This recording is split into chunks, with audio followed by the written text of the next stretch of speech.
Pathanamthitta ഓമല്ലൂരിലെ എലോഹി global worship സെന്ററിൽ പ്രായപൂർത്തിയാകാത്ത ആൺകുട്ടികൾ പീഡനത്തിനിരയായ സംഭവത്തിൽ ആരോപണ വിധേയനും സ്ഥാപനം നടത്തിപ്പുകാരനുമായ പാസ്റ്റർ ബിനു വാഴമുട്ടം വിളിച്ച വാർത്താസമ്മേളനം റദ്ദാക്കി.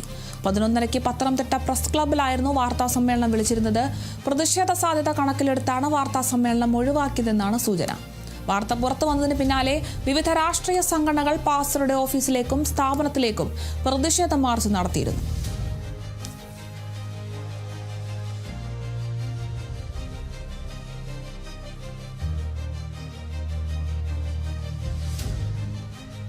വലിയ പ്രതിഷേധങ്ങൾക്കും വിമർശനങ്ങൾക്കും ആരോപണങ്ങൾക്കും ഒക്കെ ശേഷമാണ് പാസ്റ്റർ ബിനു വാഴമുട്ടം വിളിച്ച വാർത്താ സമ്മേളനം റദ്ദാക്കി എന്നൊരു വിവരം ലഭിക്കുന്നത്.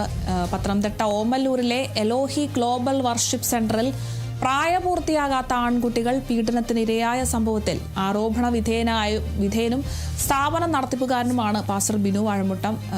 ബിനു വിളിച്ച വാർത്താ സമ്മേളനമാണ് ഇപ്പോൾ റദ്ദാക്കിയിരിക്കുന്നത്. 11:30 പത്തനംതിട്ടയിലെ പ്രസ് ക്ലബ്ബിലായിരുന്നു പാസ്റ്റർ ബിനു ഇത്തരത്തിൽ വാർത്താ സമ്മേളനം വിളിച്ചിരുന്നത്. പക്ഷേ ഇത് റദ്ദാക്കുന്ന ഒരു സാഹചര്യമാണ് ഉണ്ടായത്.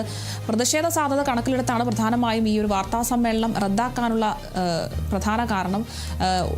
ഇപ്പോൾ വാർത്ത പുറത്തു വന്നതിന് പിന്നാലെ വിവിധ രാഷ്ട്രീയ സംഘടനകളൊക്കെ പാസ്റ്ററുടെ ഓഫീസിലേക്കും സ്ഥാപനങ്ങളിലേക്കുമൊക്കെ പ്രതിഷേധ മാർച്ച് നടത്തിയിരുന്നു. ഈ ഒരു പ്രതിഷേധം കണക്കിലെടുത്താണ് ഇപ്പോൾ വാർത്താ സമ്മേളനം റദ്ദാക്കിയിരിക്കുന്നത്.